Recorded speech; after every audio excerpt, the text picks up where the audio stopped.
रजनी सुदेश के जवाब देने का इंतजार करने लग जाती है। वो जानना चाहती थी कि आखिर कौन है जो यक्षिणी को रोक सकती है। आखिर दिलीप सुदेश को किसके पास भेज रहा था? जब सुदेश को जवाब नहीं देता तो रजनी फिर सुदेश से पूछती है, ए जी बताइए ना, कहाँ पर भेज रहे हैं भैया आपको? सुदेश कहता है, वो गुफा वाली मायाधारी। सुदेश अपनी बात पूरी करता उससे पहले ही दिलीप की उसे पुकारने की आवाज सुनाई देती है। अरे सुदेश, तेरी अभी तक तैयारी हुई नहीं क्या? सुदेश वहीं से चीखते हुए कहता है, जी जीजा जी हो गई है, बस अभी आया। इतना कहकर सुदेश अपना बैग कंधे पर टांगता है और रजनी के सवाल का जवाब दिए बिना ही कमरे से बाहर निकल जाता है। रजनी खुद से गुस्सा करते हुए कहती है, इस सुदेश की इतनी हिम्मत कि बिना मेरे सवाल का जवाब दिए कमरे से बाहर निकल गया। आने दो इसे लौट कर वापस, फिर बताती हूँ इसे। लगता है काले जादू का असर उतर रहा है। इसे एक और भभूति खिलानी पड़ेगी या फिर मंत्र फूकना पड़ेगा इसके ऊपर। कुछ न कुछ तो करना पड़ेगा इस सुदेश का। जब सुदेश कमरे से बाहर निकलता है तो देखता है कि हॉल में ही दिलीप उसके आने का बेसब्री से इंतजार कर रहा था। दिलीप सुदेश से पूछता है, हो गई तेरी सारी तैयारी? रख लिया सारा सामान जो मैंने बताया था? सुदेश हड़बड़ाते हुए कहता है, हाँ जी जीजा जी रख लिया है सारा सामान। दिलीप अपने आसपास देखता है कि कहीं उसके आसपास कोई है तो नहीं। इस वक्त उसके पास सुदेश के अलावा कोई नहीं था। जब दिलीप पूरी तरह संतुष्ट हो जाता है कि उसके पास कोई नहीं है तो वो चुपके से अपने कुर्ते की जेब में से एक कागज की पुड़िया, जिसे काली पॉलीथीन के अंदर कवर किया गया था, वो निकालता है और सुदेश को देते हुए कहता है, इसे जल्दी से अपने बैग के अंदर रख ले। सुदेश वो पुड़िया लेते हुए कहता है, इसके अंदर क्या है जीजा जी? नालायक, मैंने तुझसे कहा इसे जल्दी से अपने बैग में रख ले और तू है कि उल्टा मुझसे ही सवाल पूछ रहा है। इसे बैग में रख जल्दी। सुदेश घबराते हुए कहता है, हाँ जीजा जी अभी रखता हूँ। इतना कहकर सुदेश फटाक से अपनी बैग की चेन खोलता है और झट से अपने बैग के अंदर वो काली पॉलीथीन की पुड़िया रख लेता है। सुदेश फिर दिलीप से पूछता है, अब तो बताइए जीजा जी इसके अंदर क्या है? दिलीप सुदेश पर बिगड़ते हुए कहता है, नालायक, इसके अंदर क्या है वो तुझे जानने की जरूरत नहीं है। इसका तुझे क्या करना है वो सुन। सुदेश शर्म से अपना चेहरा नीचे झुका लेता है। दिलीप अपनी बात को आगे जारी रखते हुए कहता है, इस पुड़िया को तुझे मायाधारी जी को देना है, समझा? और हाँ याद रखना, चाहे कुछ भी हो जाए इस पुड़िया को तू मत खोलना, वरना इसका अंजाम क्या होगा मुझे भी नहीं पता। इसे ऐसे ही पड़े रहने देना, सीधे मायाधारी जी को ही देना। सुदेश हाँ में अपना सिर हिलाते हुए कहता है, जी जीजा जी, जैसे आपने कहा है मैं वैसा ही करूँगा। चल अब तू जल्दी निकल यहाँ से, वहाँ पहुँचने पर भी तुझे वक्त लगेगा। हाँ जीजा जी मैं निकलता हूँ यहाँ से। इतना कहकर सुदेश वहाँ से चला जाता है। इस तरफ युग, कायर, कछुआ और अभिमन्यु बाइक पर थे और बिंदु की दुकान की तरफ जा रहे थे। कायर बाइक पर बैठे बैठे यही सोच रहा था कि पता नहीं बिंदु उससे क्या क्या सवाल पूछेगी। यही सोच सोच कर वो घबराया जा रहा था। कायर घबराते हुए कहता है, यार तुम लोगों को बिंदु को ये बात नहीं बतानी चाहिए थी। अभिमन्यु चिढ़ते हुए कहता है, अबे कायर, अब तुझसे कितनी बार बोले कि ये बात हमने बिंदु को नहीं बल्कि बिंदु ने हमें बताई थी। अब अगर तूने फिर से यही बात बोली ना तो हमसे बुरा कोई नहीं होगा, समझा? बार बार एक ही सवाल बोलकर पूरा कान खा गया है मेरा। ये कछुए को देख कैसे शांति से बैठा है, लगता है वर्चस्विनी ने जमकर धुनाई की है इसकी। कछुआ अभी भी चुप बैठा हुआ था क्योंकि वो तो वर्चस्विनी के ख्यालों में खोया हुआ था।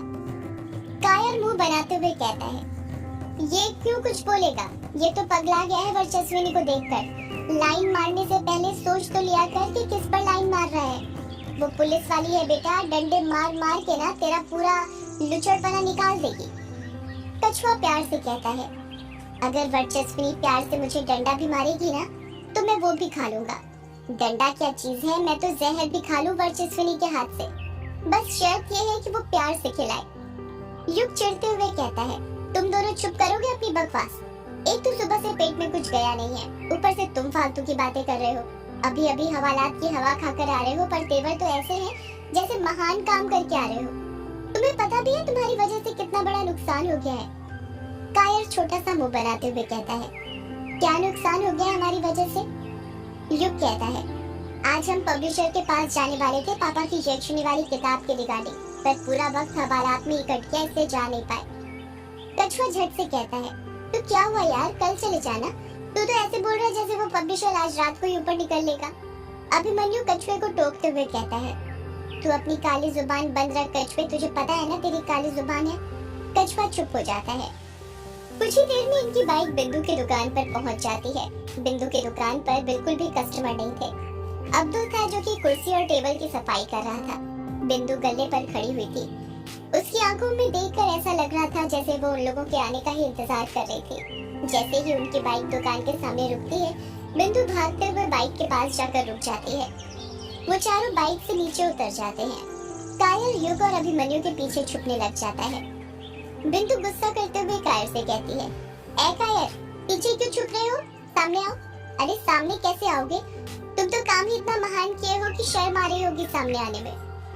कायर अभी भी युग और अभिमन्यु के पीछे छुपा हुआ था। कछुआ कहता है, अरे कायर सामने नहीं आ रहा तो क्या हुआ बिंदु, मैं आता हूँ ना सामने। तुम्हें जो बोलना है मुझसे बोल सकती हो। तुम मुझे कायर ही समझो, आखिर हम दोनों बेस्ट फ्रेंड जो हैं। बिंदु भिन्नाते हुए कहती है, तू तो कछुए चुप ही कर, मुझे पता है ये सब तेरे ही कारण हुआ है। तूने ही जरूर कुछ कांड किया होगा जिसके कारण ये कायर भी तेरे साथ फंस गया। कितनी बार बोला इसे तेरी संगति छोड़ दे, पर ये सुनता ही नहीं है। ना ही तेरी संगति छोड़ता है, ना ही शायरी, और दोनों ही चीजों ने इसे डुबा दिया है पूरी तरह। कायर धीरे से कहता है, कैसे छोड़ दूं? कोई पराये थोड़ी है जो इतनी आसानी से जाने दूंगा। मेरे अपने हैं, डुबो दिया तो क्या हुआ? कैप्टन कभी अपना डूबता हुआ जहाज नहीं छोड़ता है, उसे उससे बहुत लगाव होता है। बिंदु भिन्नाते हुए कहती है, ये पीछे खड़े होकर बहुत बातें आ रही है तुम्हें। तुम तो सामने आओ, तब अच्छे से बताती हूँ तुम्हें। कायर धीरे धीरे सामने आ जाता है। बिंदु कहती है, तो बताओ, क्यों पकड़ कर ले गई थी तुम्हें पुलिस? आखिर क्या कर दिया तुम दोनों ने ऐसा? कायर उदासी के साथ कहता है, यार बिंदु बताता हूँ ना सब कुछ, पर पहले कुछ खा लूं। सुबह से कुछ नहीं खाया है, सब लोगों के सवालों के जवाब देते जा रहा हूँ। मुझे तो लगता है जैसे मैं केबीसी खेल रहा हूँ, जिसमें लोग मुझसे सवाल तो पूछते हैं पर जवाब देने के बाद पैसे नहीं देते। कायर और उसके दोस्त का रुखा हुआ चेहरा देखकर बिंदु समझ जाती है कि उसके दोस्त लोग बहुत थक गए हैं, इसलिए वो कहती है, अच्छा ठीक है बैठो तुम लोग, मैं तुम सबके लिए थाली लगा देती हूँ। युग, कायर, कछुआ और अभिमन्यु जल्दी से बेंच पर बैठ जाते हैं। बिंदु जल्दी जल्दी चारों के लिए थाली बना देती है। युग और उसके दोस्त खाना शुरू करने ही वाले थे कि तभी अब्दुल कहता है, बिंदु दीदी आप भी खाना खा लीजिए ना, आपने भी तो सुबह से कुछ नहीं खाया है। जैसे ही अब्दुल ये बात बोलता है, युग, कायर, कछुआ और अभिमन्यु चारों के हाथ थाली में ही रुक जाते हैं। वो खाना खाना शुरू नहीं करते हैं। कायर बिंदु की तरफ देखते हुए उससे पूछता है, ये क्या बिंदु, तुमने खाना क्यों नहीं खाया सुबह से? बिंदु बहाना बनाते हुए कहती है, वो आज सुबह से ही ना बहुत कस्टमर थे दुकान पर, तो वक्त ही नहीं मिला खाना खाने का। कायर धीरे से कहता है, वक्त नहीं मिला या तुमने मेरे लिए खाना खाया नहीं? कायर कहीं समझ न जाए कि बिंदु भी उससे प्यार करती थी, इसलिए वो भिन्नाते हुए कहती है, अब कायर तू ना कुछ भी मत बोल, एक तो हवालात से आया है, ऊपर से अजीब बातें कर रहा है। भला मैं क्यों खाना नहीं खाऊंगी? मैंने कहा ना मुझे टाइम नहीं मिला।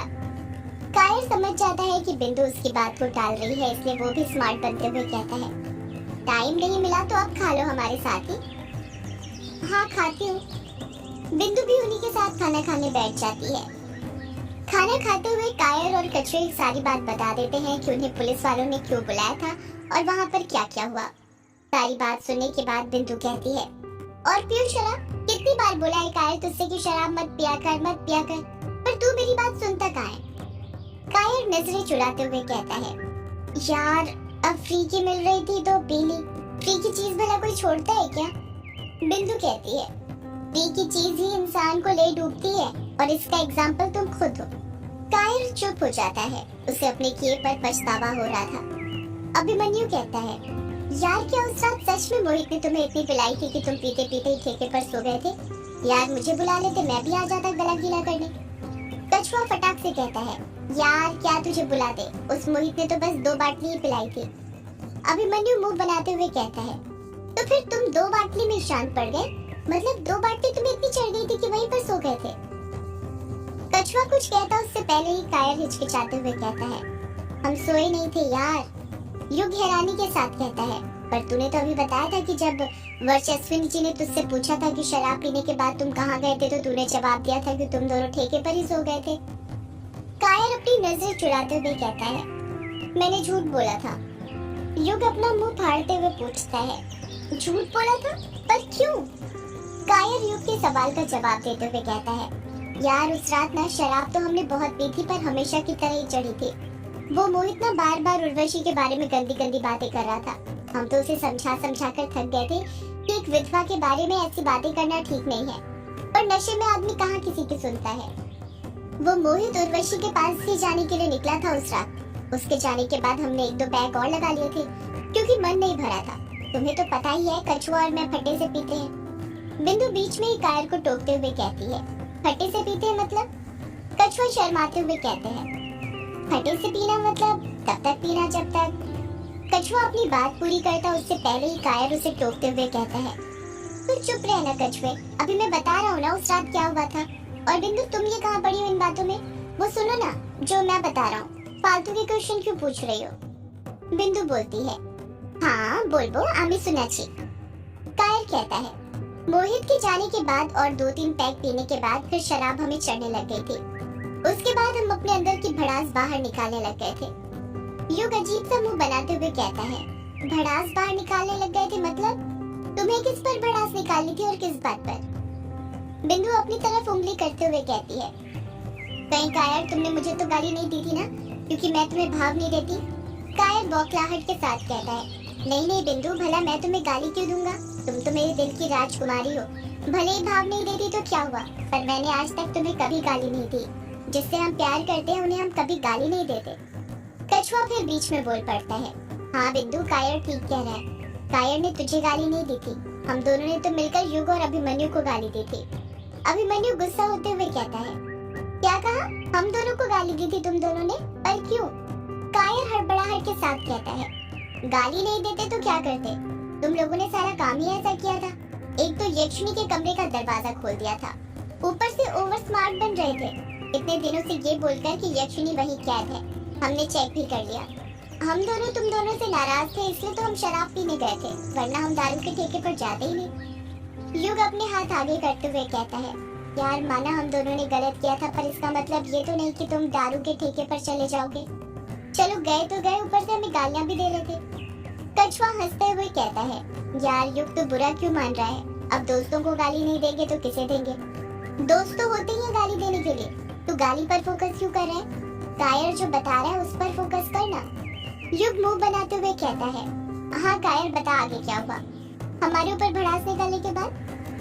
कायर कहता है, हम दोनों को जितनी गाली आती थी हमने सारी तुम्हें बक मारी थी, पर तब भी पता नहीं क्यों भड़ास कम नहीं हुई थी। इसलिए हमने सोचा क्यों न ग्रेवयार्ड कोठी में आकर ही तुम लोगों को गाली बके तुम्हारी आंखों के सामने। इसलिए हम दोनों तुम्हें गाली देने के लिए तुम्हारे पास आने के लिए निकल गए। अभिमन्यु कहता है, मतलब तुम दोनों सिर्फ गाली देने के लिए हमारे पास आ रहे थे, वो भी इतनी रात को? उस वक्त तुम्हें डर नहीं लगा कृष्णोई नदी पार करने में? वैसे तो बहुत डरते रहते हो यक्षिणी के नाम पर। कछुआ कहता है, यार तुझे तो पता है पीने के बाद ना सारा डर खत्म हो जाता है, और हमारा भी खत्म हो चुका था। कायर अपनी बात को आगे जारी रखते हुए कहता है, यार हम दोनों ने जैसे तैसे लड़खड़ाते हुए कृष्णोई नदी तो पार कर ली, पर जब बंगला मुड़ा घाट पर पहुंचे तब ना। इतना बोलकर कायर चुप हो जाता है। अचानक से कायर के चेहरे पर खौफ पैदा हो गया था, ऐसा खौफ जिसके बारे में वो किसी को बताना नहीं चाहता था। अभिमन्यु धीरे से पूछता है, तब क्या कायर आगे बता, बंगला मुड़ा घाट पर क्या हुआ? बिंदु भी अभिमन्यु का साथ देते हुए बंगाली में बोलती है, हाँ कायर बोलो। कायर कहता है, बंगला मुड़ा घाट पर पहुंच कर ना ये कछुए को पता नहीं क्या हो गया था, ये मेरी फोटो खींचने की जिद करने लग गया था। इसने अपना मोबाइल निकाला और मेरी फोटो लेने लग गया। ये मेरी फोटो ले ही रहा था कि तभी अचानक से हमें ऐसा लगा जैसे बंगला मुड़ा घाट पर हमारे अलावा भी कोई था। युग हैरानी के साथ कहता है, क्या बात कर रहा है कायर? हाँ युग सच, ये कछुआ मेरी फोटो खींच ही रहा था कि तभी हमें कमल के फूलों की खुशबू आने लगी। वो कमल के फूलों की खुशबू ऐसी थी कि किसी को भी मदहोश कर दे। हमें ऐसा लग रहा था जैसे हमारे आसपास बहुत सारे कमल के फूल हो, लेकिन वहाँ पर एक भी नहीं दिख रहा था। कछुआ बीच में ही बोल पड़ता है, हाँ मुझे भी याद आया, वो कमल के फूलों की खुशबू ना जिस ओर से आ रही थी हम उस ओर जाने लगे थे। तभी वहाँ पर हमें एक लड़की का काला साया दिखाई दिया जो कि वहाँ पर खड़ी हुई थी। युग अपना मुंह फाड़ते हुए कहता है, लड़की का काला साया? कहीं वो यक्षिणी तो नहीं थी? सदियों से है पुरानी ये है यक्षिणी की कहानी। यक्षिणी एक आग है, यक्षिणी